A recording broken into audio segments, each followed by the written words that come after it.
Teman-temanku Shalom, berjumpa lagi dalam YouTube channel Tanya Aja Pasti Ku Jawab. Berikut ini kita akan menyaksikan sebuah diskusi agama antara apologet Kristen bersama dengan Muslim, di mana ada seorang Muslim yang menanyakan tentang kitab suci. Muslim ini sangat penasaran dengan kebenaran yang ada di dalam kitab suci. Seperti apa diskusinya? Saksikan video ini dari awal sampai habis dan semoga memberikan pencerahan ya.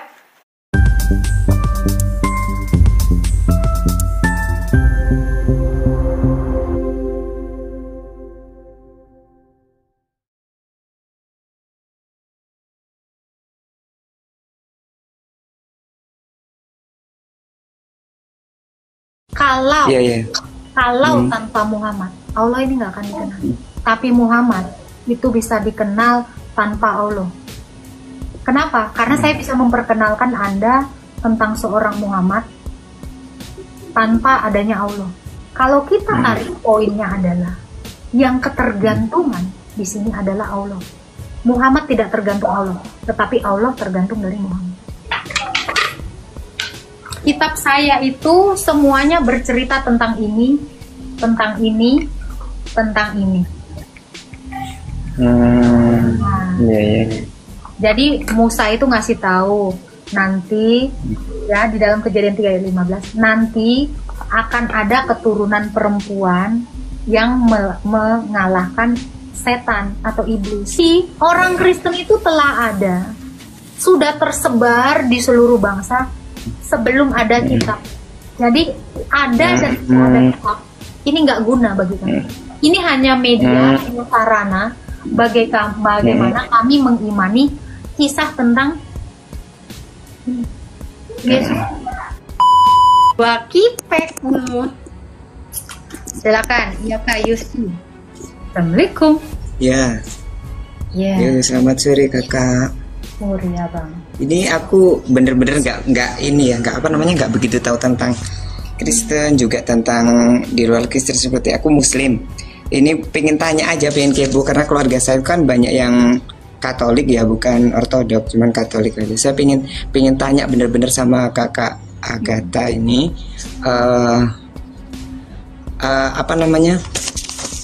saya pengen tanya pada saat Maria ya, kalau di kitab Injil itu ya, di Bible itu kan Maria itu pada saat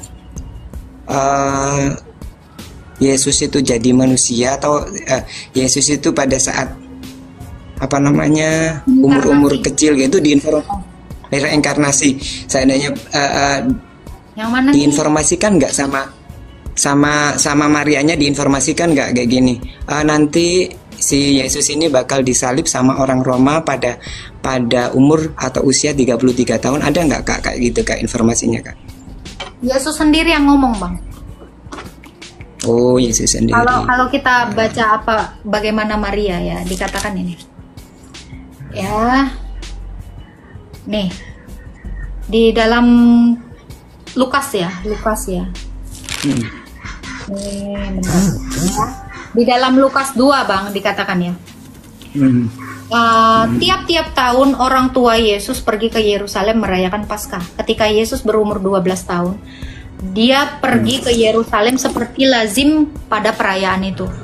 Ketika hari-hari itu berakhir, sementara mereka, jadi gini Bang, jadi perayaan Paskah ini dalam 1 minggu ya, ada 1 minggu ya. Ini hari-hari terakhir dari Paskah itu ya. Mereka pulang, tinggallah Yesus anak-anak itu di Yerusalem tanpa diketahui orang tuanya, karena mereka menyangka bahwa ia ada di antara orang-orang seperjalanan.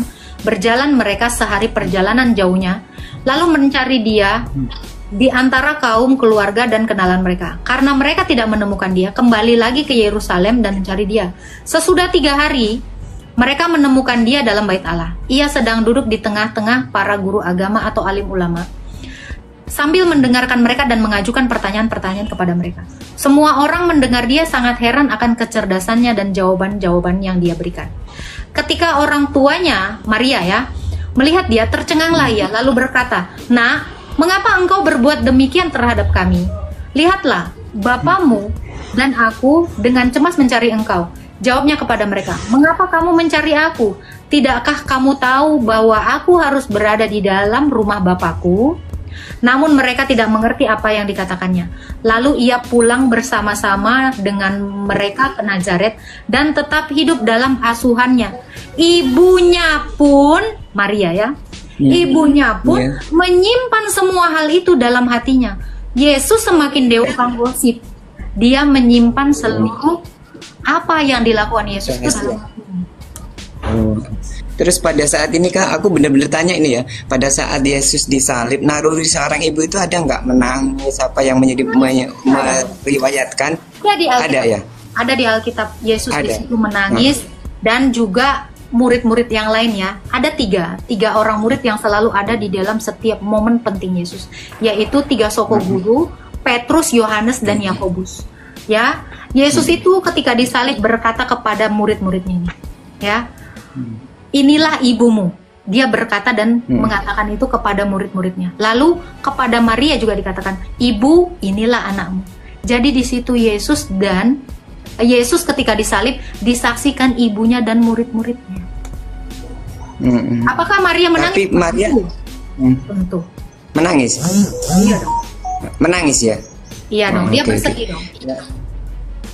Terus apa namanya? Pada saat si Yesus ini kan pada saat jadi manusia, mulai dari kecil sampai Yesus dewasa nanti umur 33, itu di rentan waktu itu Maria ini berdoanya sama siapa ya?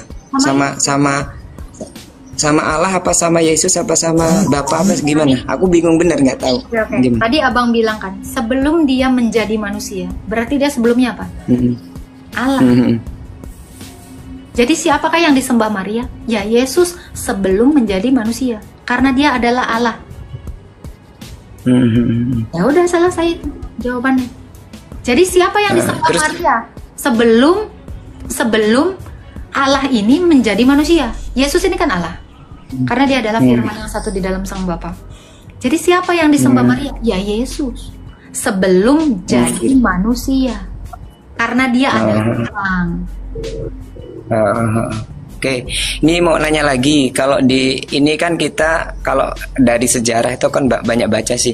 Kalau Yahudi itu kan ada apa ya namanya itu kiblatnya itu kan tembok ratapan. Kalau Muslim itu kan Ka'bah yang jadi kiblat. Kalau apa namanya Kristen ini ada kiblatnya nggak Kak? Aku nanya aja. Apa Yahudi, harus? Oke. Yahudi gimana? Itu kiblatnya bukan tembok ratapan. Yahudi itu kiblatnya adalah Bait Allah, Yerusalem. Bukan tembok ratapan. Itu kiblatnya. Oh gitu. Dan saya sebagai seorang Kristen, di manakah kiblat saya? Ya Bait Allah. Makanya saya kalau sembahyang, saya menghadap ke Yerusalem atau menghadap ke timur. Oh gitu. Itu tadi apa namanya ketika dalilnya ya Yesus Bang? Dalilnya ya Bang. Ini saya ada dalilnya. Jadi nggak sembarangan nih. Nah, gimana dulu? Jadi kalau abang bilang ini Yahudi itu tembok ratapan, salah ya. Ini di dalam Daniel 6 ayat 11 ya dikatakannya ya. Dalam kamar atas ada tingkap-tingkapnya terbuka ke arah Yerusalem. 3 kali sehari ia berlutut berdoa memuji Allahnya seperti yang biasa dilakukan. Nah makanya sembahyang saya ini menghadapnya kemana? Ke timur Yerusalem, bukan ke tembok ratapan. Oh gitu. Nah ini juga ada di dalam Mazmur. Ada juga 7 kali dalam sehari menghadap Bait Allah Yerusalem. Aku sujud dan berlutut kepada Allah. Ada dalilnya Bang. Oh gitu. Terus ada nggak kira-kira pada saat apa namanya Injil atau Alkitab atau apa namanya ini Bible ini ditulisnya itu setelah Yesus disalib itu ya, ditulisnya itu apa pada saat pada murid-muridnya itu udah ditulis itu Injil itu? Jadi gini Bang, Yesus itu ketika dia mati dan bangkit pada hari yang ketiga ya, ini dia mati. Murid-muridnya ini belum sepenuhnya mempercayai Kristus ini adalah Allah. Ada yang masih ragu-ragu. Seperti contohnya adalah Thomas. Ya, setelah dia bangkit, baru murid-muridnya ini menjadi bulat keyakinannya bahwa dia benar-benar Allah. Setelah membuktikan dia itu bangkit. Maka Yesus berkata apa? Pergi. Ini mandatnya Yesus ya, ini belum ada tulisan. Jadi Yesus itu sendiri berbicara kepada 11 muridnya, karena Yudas itu sudah mati ya. Sebelum penyaliban, Yudas ini udah gantung diri dulu. Ya, ada satu murid Yesus dari 12 murid itu yang mengkhianati dia. Ya, Yudas ini sudah mati sebelum penyaliban. Jadi nggak bisa diserupakan gitu Yudas. Dia berkata kepada 11 muridnya, ya, pergi dan jadikanlah semua bangsa muridku dan ajarlah mereka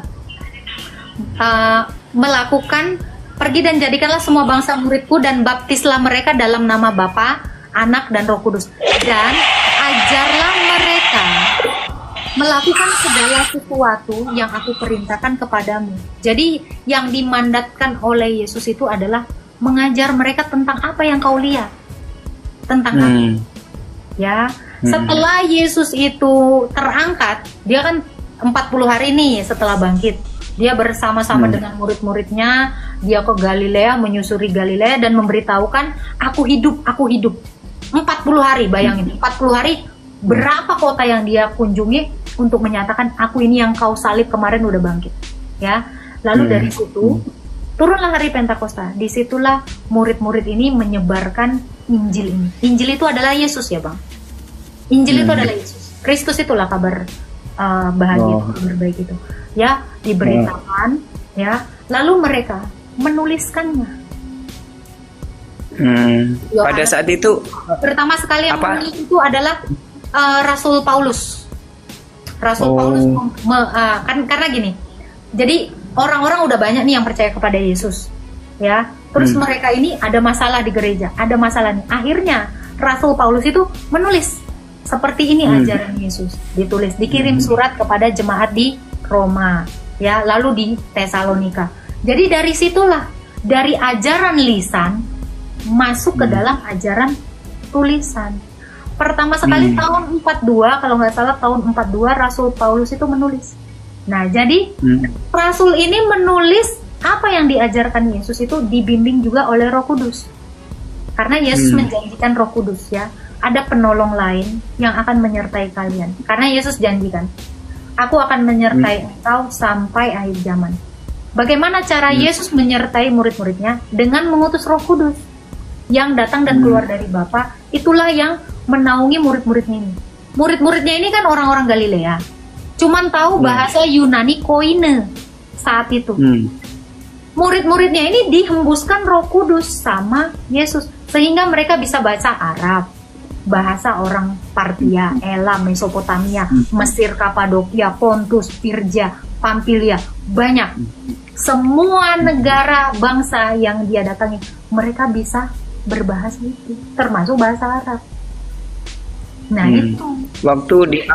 Waktu di awal-awal Injil itu statement omongan aja apa langsung ditulis pakai medianya apa Kak? Waktu itu kan mudah-mudahan belum ada kertas ya 2000 yang tahun yang lalu gitu ya. Udah, apa itu? Jadi ditulisnya itu dalam perkamen. Karena ketika Yesus mengajar, itu udah pakai kitab yang namanya Septuaginta.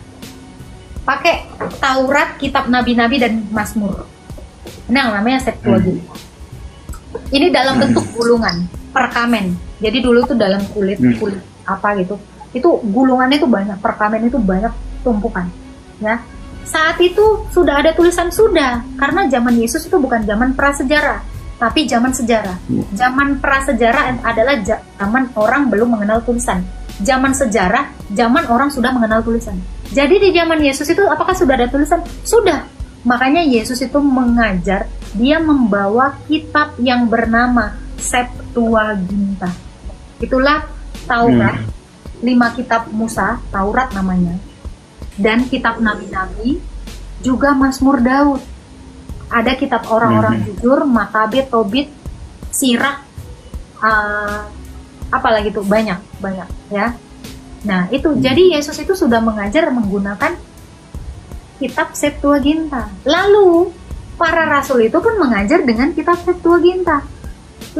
Ditulisnya juga pengajarannya Yesus, kesaksian mereka tentang Yesus itu dituliskan. Makanya saya bilang tahun 42 AD, Annual Dominion, itu sudah ada tulisan. Tulisan pertama itu dilakukan oleh Rasul Paulus untuk kepada jemaat di Tesalonika.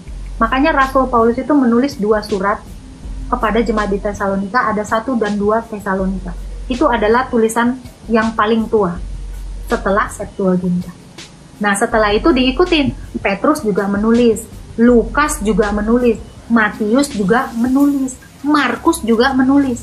Semua murid-muridnya menulis. Namun yang menjadi kitab itu hanya 4. Makanya kami mengenal sebagai 4 Injil sinoptik. Matius, Markus, Lukas, Yohanes. Ini menulis dalam kitab. Rasul Petrus juga menulis. Makanya ada surat Petrus, ada Filipi, ya, itu suratnya Rasul Paulus. Ada Yudas, ada Yohanes juga, Wahyu. Jadi semua murid ini menulis, tapi dalam kitab gulungan. Yang menulis Injil hanya 4 orang tadi, Matius, Markus, Lukas, Yohanes. Itu. Dan Bang, ini tulisan-tulisan ini disimpan di gereja mula-mula. Jadi gereja mula-mula ini mengajarkan, ini gereja kan udah tersebar nih di seluruh dunia. Nah, apa yang mereka ajarkan? Ini semua dipakai. Jadi mereka itu menggunakan tradisi lisan, lalu ditulis. Makanya ada catatan-catatan gereja.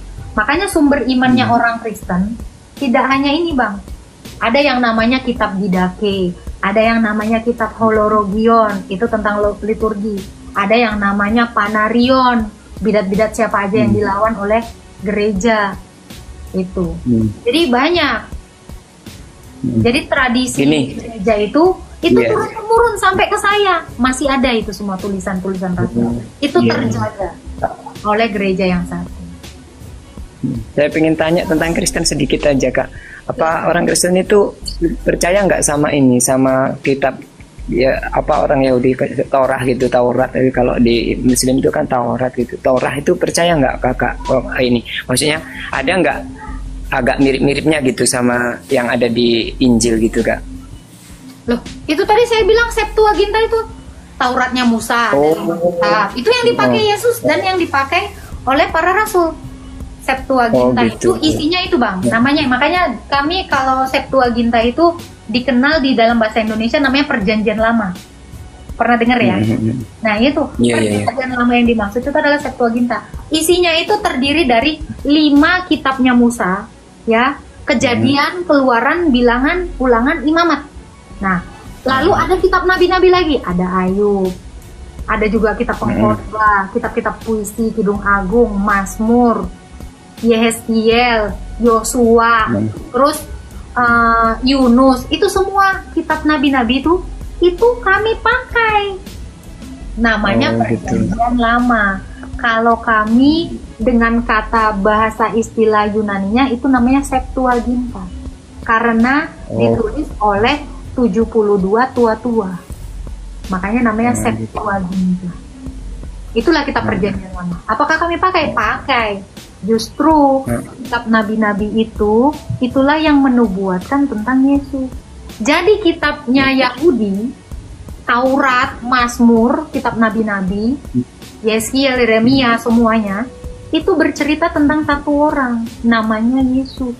Lalu kitab para rasul, ya, yang namanya Perjanjian Baru, itu adalah kesaksian tentang Yesus yang diceritakan oleh para nabi. Nabi-nabi ini udah menceritakan tentang Yesus, Bang. Musa itu sudah menceritakan tentang Yesus. Ayub, Nuh, itu semua sudah menceritakan tentang Yesus. Tapi belum kejadian. Itu baru nubuatan, namanya nubuatan.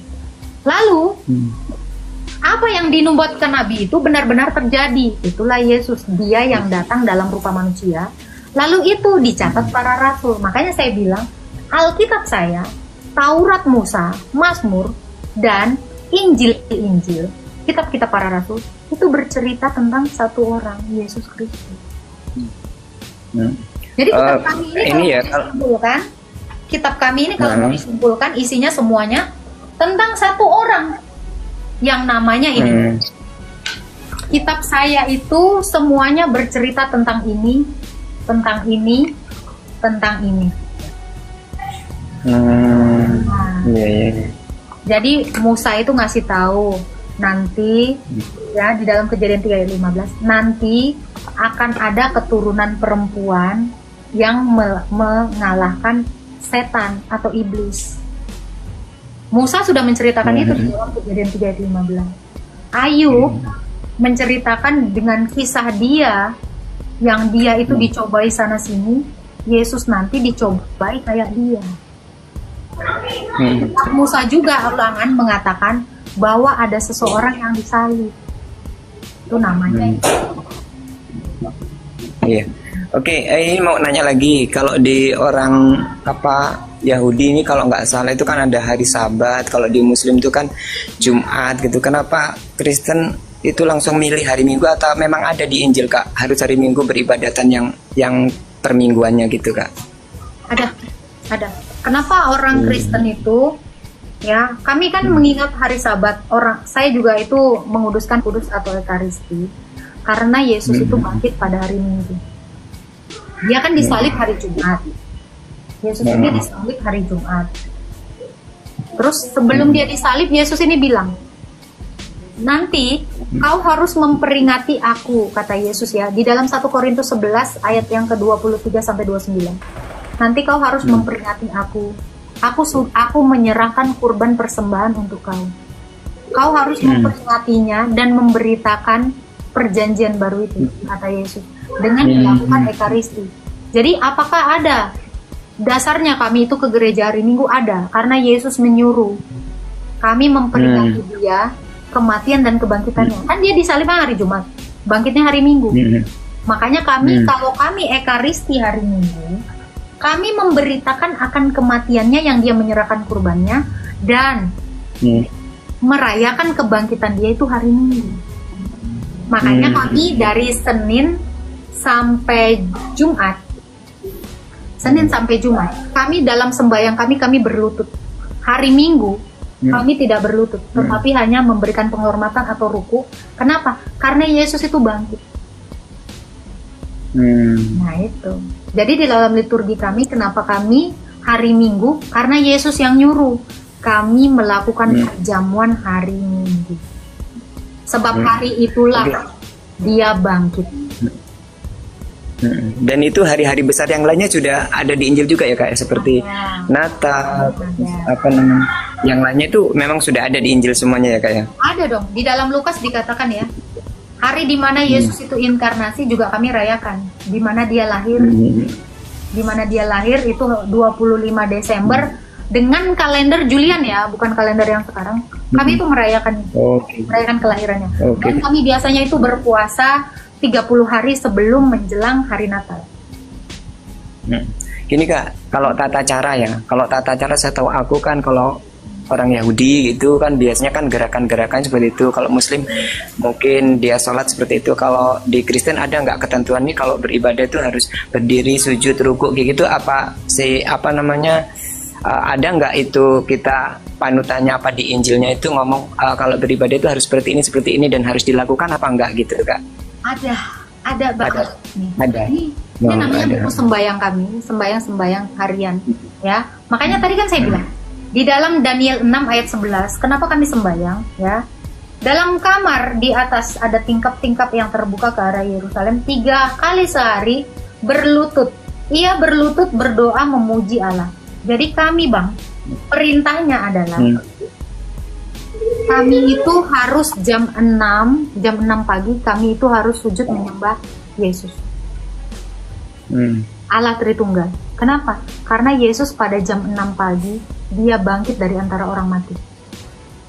Nah, ini dasarnya. Lalu kami juga harus sembahyang jam 9 pagi. Kalau orang Islam duha ya Bang ya? Iya, duha itu salat sunnah cuman tidak wajib. Ini apa namanya? Gini ini ya, minta rezeki. Tidak bermaksud menyamain ya. Aku enggak. Saya setahu aku. Siap. Bentar ya. Selesaikan dulu. Iya. Tadi jam 6 pagi kami ini sembahyang.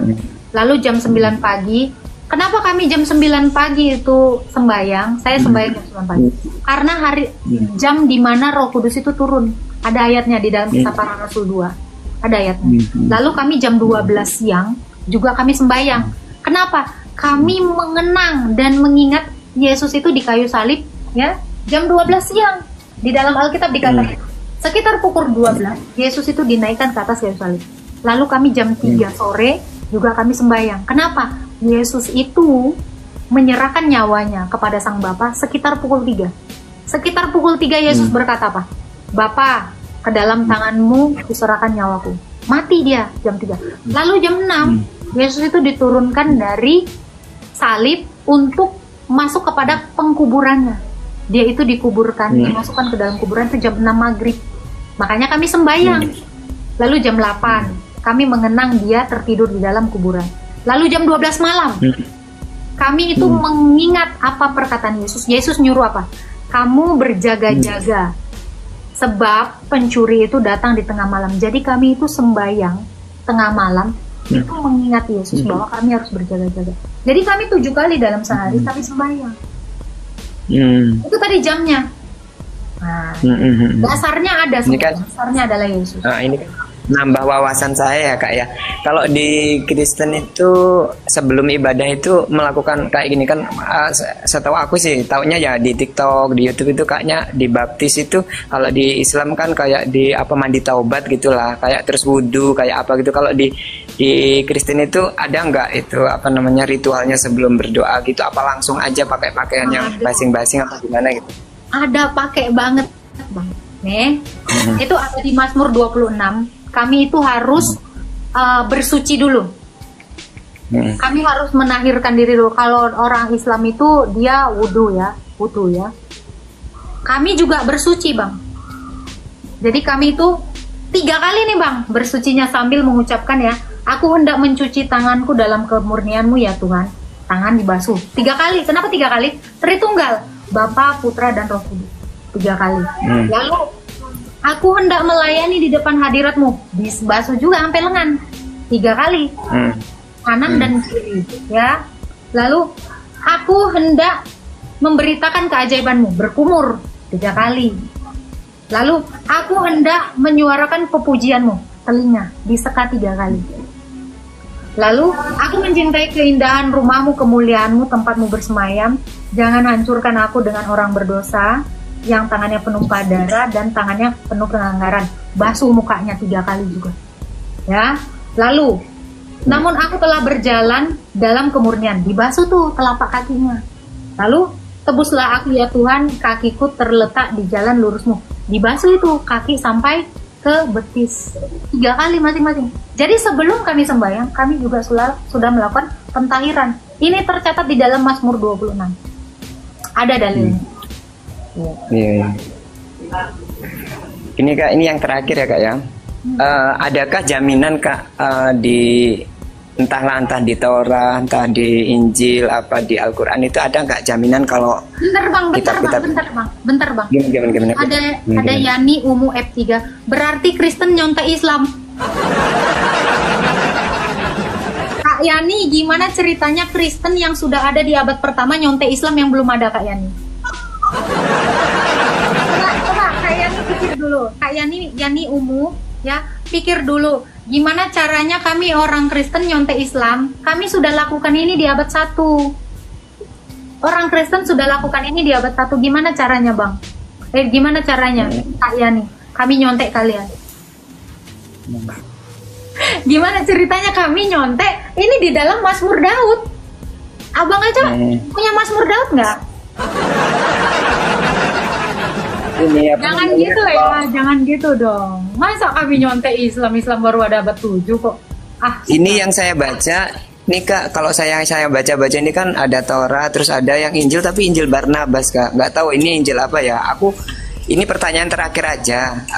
Apakah ada jaminan seandainya Injil atau Taurat atau Al-Quran ini akan dijaga kemurniannya sampai akhir zaman? Kalau di Injil ada nggak nanti ini tetap akan sampai Yesus atau apa gitu nanti bangkit, itu si Injil ini tetap ada jaminan meskipun Injil ini nanti mohon maaf ya seandainya dimusnahkan, dibakar semuanya kayak gitu, kira-kira ada nggak gitu? Kalau di Islam kan seandainya dimusnahkan tuh Al-Quran tuh banyak tahfidah gitu loh, maksudnya orang yang hafal itu meskipun dimusnahkan dia kan apa.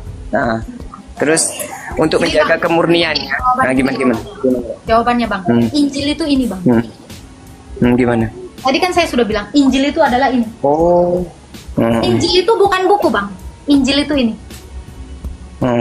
Orang ini, manusia ilahi ini. Inilah Injil. Apakah dia kalau seluruh kitabnya di Alkitab ini dimusnahkan, apakah ini hilang? Enggak. Dunia tahu ini. Inilah Injil kan. Inilah Injil kan. Jadi, Bang, dasar imannya orang Kristen itu adalah pribadi Kristus, bukan omongan. Hilang. Bukan. Tapi benar-benar hidup. Inilah firman Tuhan yang jadi manusia.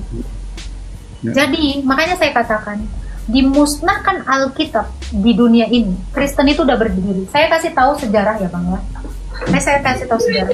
Alkitab kami ini baru ada, tadi kan udah saya bilang, tahun 42-an. Tapi kanonnya bentuknya kayak gini, ini baru ada di Konsili Kartago tahun 393, abad keempat. Tapi orang Kristen itu, gereja itu udah berdiri. Alkitabnya baru di kanon, abad keempat. Jadi dimusnahkan pun Alkitab kami ini.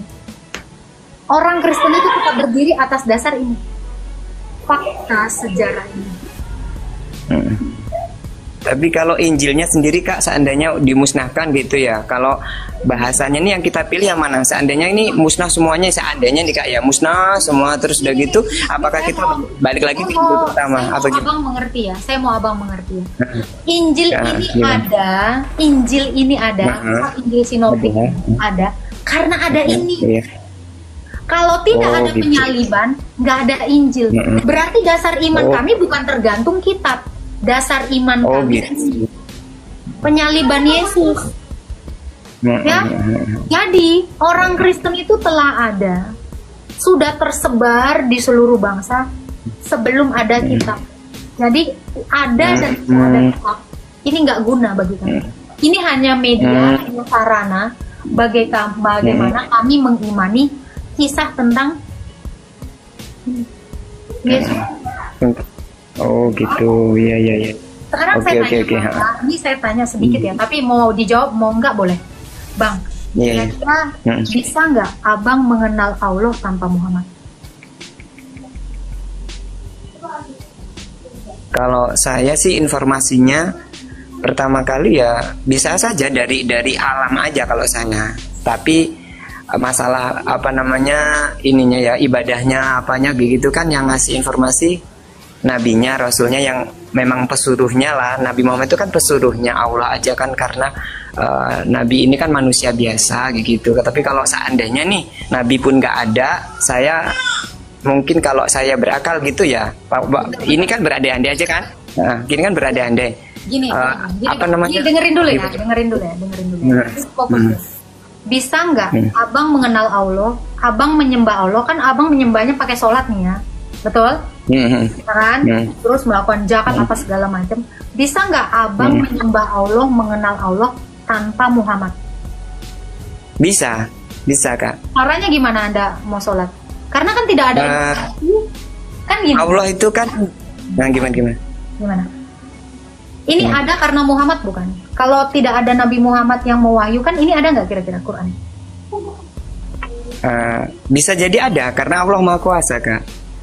Tapi nyatanya kan nggak bisa kan? Nah, kalau realnya di dunia kan itu yang realnya kan Allah tidak lagi mengutus nabi yang lain, berarti nggak bisa dong, harus melalui Muhammad, betul? Nah, iya betul. Bisa nggak abang menyembah dan mengenal Allah tanpa Muhammad? Kalau saya pribadi ya, ini kan jawaban pribadi, jawaban saya yang bodoh gitu ya. Kalau apa namanya, Allah itu kan Tuhan itu kan ya Allah. Cuman kan kalau yang saya tahu, Allah itu kan yang maha semuanya. Kalau seandainya aku nggak dapat informasi tentang Islam gitu ya dari Nabi Muhammad gitu, aku akan berpikir bahwa Allah Tuhan ini kan yang maha semuanya. Jadi kalau aku sholatnya segala macamnya, otomatis aku nggak akan sholat seperti yang diajarkan Nabi Muhammad ini, karena aku kan nggak dapat informasi itu. Menyembah Allah dalam sholat tanpa Muhammad, betul ya? Betul, cuman akunya sendiri mengakui bahwa udah sampai situ aja, nggak masalah. Sekarang saya tanya, bisa nggak abang mengenal Muhammad tanpa Allah? Aku mengenal Muhammad tanpa Allah? Yang nggak bisa. Aku harus mengenal Tuhan. Abang pasti bisa mengenal Muhammad. Kenapa? Saya bisa memperkenalkan Muhammad itu ada di dalam catatan Bapak Gereja bernama Theophanus the Confessor dan Yohanes dari siapa sih namanya? John of Damascus. Yohanes dari Damaskus. Abang bisa saya perkenalkan tentang siapa Muhammad dari John of Damascus. Tapi abang tidak akan bisa mengenal Allah tanpa Muhammad. Muhammad bisa abang kenal tanpa Allah. Sekarang saya tanya, dikatakan kan gini kan, Allah tidak akan bisa dikenal tanpa Muhammad, gitu kan poinnya. Tapi Muhammad bisa dikenal tanpa Allah. Jadi siapa yang ketergantungan di sini, Pak? Gini Kak, gini Kak. Makanya Allah itu tuh namanya bukan hanya Allah loh Kak, ada 99 yang maha adil, yang maha itu ya Allah juga kan, yang maha tuh namanya maha itu kan yang semuanya. Jadi ketika Allah pun nggak ada namanya Allah gitu aja, saya pun akan tahu loh yang menciptakan langit itu yang maha kuasa, berarti yaitu Tuhan, yaitu Allah, gitu aja loh Kak. Kalau seandainya masih dari gimana? Islam sendiri kalau yang menyebarkan siapa? Islam sendiri siapa yang memperkenalkan? Muhammad. Kalau menyebarkan kan nggak ini Nabi Muhammad itu. Saya tanya, sahabatnya dari mana? Kalau nggak dari Muhammad. Kalau apa namanya? Sahabatnya ini tidak akan mengenal Allah dengan perintah sholatnya kalau tidak dari Muhammad. Kenapa? Benar. Karena sebelum Muhammad ini dapat wahyu di goa, ketemu sama Jibril, orang menganggap dia ini hanya sebagai apa sih namanya dia yang ini kan si Khadijah kan, tadinya dia pesuruhnya Khadijah kan, istrinya yang dinikahinya, akhirnya kan majikannya yang dinikahinya kan. Nah itu makanya saya bilang Allah ini tidak akan bisa dikenal sahabat, tidak akan bisa disebarkan kemana-mana tanpa Muhammad. Ini fakta, itu faktanya seperti itu. Karena yang memperkenalkan Islam dengan Allah ini adalah Muhammad. Karena sebelumnya agama di situ adalah pagan Quraisy, betul? Makanya gini. Quraisy. Nah, gimana? Saya mau masuk ke poinnya. Kalau tanpa Muhammad, Allah ini nggak akan dikenal. Tapi Muhammad itu bisa dikenal tanpa Allah. Kenapa? Karena saya bisa memperkenalkan Anda tentang seorang Muhammad tanpa adanya Allah. Kalau kita tarik poinnya adalah yang ketergantungan di sini adalah Allah. Muhammad tidak tergantung Allah, tetapi Allah tergantung dari Muhammad. Puji Tuhan, kita sudah menyaksikan diskusi agama yang sangat baik. Dan dari diskusi ini, setiap kita sebagai orang Kristen diingatkan kepada satu bagian firman Tuhan yang tertulis di dalam Injil Yohanes pasal 4 ayat 23 dan 24 yang berkata, "Tetapi saatnya akan datang dan sudah tiba sekarang, bahwa penyembah-penyembah benar akan menyembah Bapa dalam roh dan kebenaran, sebab Bapa menghendaki penyembah-penyembah demikian. Allah itu roh, dan barang siapa menyembah Dia harus menyembahnya dalam roh dan kebenaran."